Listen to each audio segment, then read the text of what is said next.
तमाम भारतवासियों को शैलेंद्र नगरारी की तरफ से नमो बुद्धाय, जय भीम। साथियों, मैं नागपुर के दीक्षा भूमि से अपनी बात रखने जा रहा हूँ। साथियों, मैं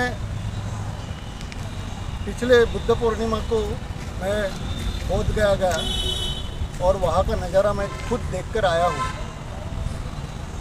वहाँ मुझे जो देखने को मिला वो तो मनुवादियों ने अपना जो षड्यंत्र के तहत जो करना था वो उन्होंने करके रखा, जिसके तहत हमने देखा कि रात के 12 बजे अगर राज्यपाल शिव का पूजा करता है, इसका मतलब ये मनुवादी लोग हमें लोगों को उलझा के रखना चाहते हैं, ताकि कुछ तो भी उलझा कर वहाँ पे कुछ विपर्यास हो या झगड़ा आपत्ति हो। ये तो हमने देखा। फिर भी हम बुद्ध को मानने वाले, शांति से चलने वाले लोग हैं, हम शांति से वो दिन निकाल लिए। फिर भी वहाँ पे दंगा हुआ, कुछ लोगों ने वहाँ आकर जो गाली गलौज करी, ये बहुत बुरी बात है। खैर, फिर भी हम शांत रहे क्योंकि हम बुद्ध को फॉलोअर है। बाबा साहब ने हमें बौद्ध धर्म दिया इसी दीक्षा भूमि पर। तो मित्रों, मैं इस बात पे ये बताना चाहता हूँ कि आज संयोग से महाबोधि महाविहार का जो पिछले 2-2.5 महीनों से जो आंदोलन चल रहा है, और उस आंदोलन के तहत अब जो वहाँ का आंदोलन जो भिक्षुगण जो कर रहे, आकाश लामा के नेतृत्व में जो आंदोलन चल रहा है, वो मैं खुद देख के आया हूँ। मैं आकाश आनंद जी को भी मिलकर आया हूँ, उनसे भी चर्चा किया हूँ। वो 28 तारीख को नागपुर में आ रहे हैं दोस्तों। अब रही बात दूसरी कि महाबोधि महाविहार का जो आंदोलन तो चल रहा है, हम फिजिकल भी आंदोलन कर रहे हैं और बाबा साहब के अनुयायी होने के नाते हम कोर्ट में भी लड़ रहे हैं। पिछले 16 मई को तारीख थी महाबोधि महा आंदोलन की, जो लिटिगेशन डाली थी 12 साल पहले सुरई ससाई जी की, वो उसको 12 साल हो चुके। उसकी 16वें तारीख थी, पिछली 16वें तारीख थी।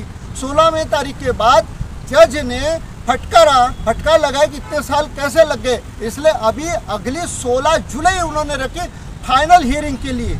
इसलिए मैं चाहता हूँ, तमाम भारत के लोगों को मैं आगाह करता हूँ कि उस केस में हर कोई भारत का नागरिक इंटरव्यूनर हो सकता है। मैं तो चाहता हूँ 16 जुलाई जो अगली फाइनल हियरिंग के लिए रही है, तो लोगों ने पीएल डालना चाहिए, ताकि ज़्यादा से ज़्यादा उसी केस को इंटरव्यूनर बन सकते हैं, और ये चांस हमने छोड़ना नहीं चाहिए। दोस्तों, आज का दौर सारे देश में, भारत देश में हम देख रहे हैं कि रामकृष्ण गवई जी, इनके सुपुत्र आज इस देश के सरन्यायाधीश बने हैं, सुप्रीम कोर्ट के चीफ जस्टिस बने हैं। ये बड़ी योगायोग की बात है।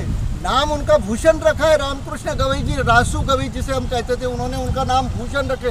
और सही में एक ऐसा योग आ चुका है कि तमाम आज पूरा बौद्ध समाज उनकी तरफ बड़ी आशा से दिख रहे हैं कि इधर 2.5 महीने से महाबोधि आंदोलन चल रहा है, उनको 2.5 महीने हो गए, 12 साल से केस डली हुई है, उनके केस अभी 16 जुलाई को है। तो मैं तमाम चाहता हूँ कि इससे बड़ा बहुत अच्छा योग और कोई दूसरा हो नहीं सकता। और मैं तो कहता हूँ अभी नहीं तो कभी नहीं।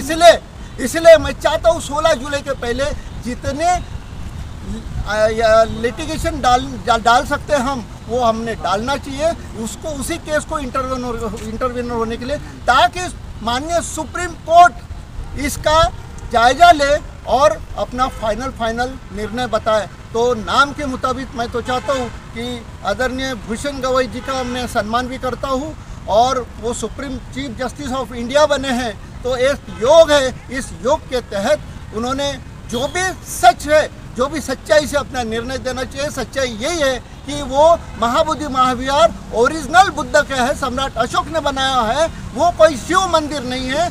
ओबीसी के लोग या तमाम मनुवादी लोग उसको शिव मंदिर के तहत में दिखाने का प्रयास चल रहा है। ये तमाम गलत है। बाकायदे इतिहास गवाह है कि वो बुद्ध का है, सम्राट अशोक ने बनाया है। इसलिए ये आर्कियोलॉजिकल ऑफ हिस्ट्री में वहाँ पे है कि सम्राट अशोक ने बनाया महाबोधि महाविहार है, और सच की जीत होगी। इसलिए ये आने वाले 16 जुलाई को जो अगली आखिरी तारीख है, अपनी फाइनल हियरिंग है, फाइनल हियरिंग के पहले इन तमाम भारत के लोगों ने अपने लिटिगेशन उसमें इंटरव्यूनर करके डालना चाहिए, ताकि उस केस को जोर आए और उसको अपने तरह से सच्चाई की तरफ से अपना निर्णय लगे।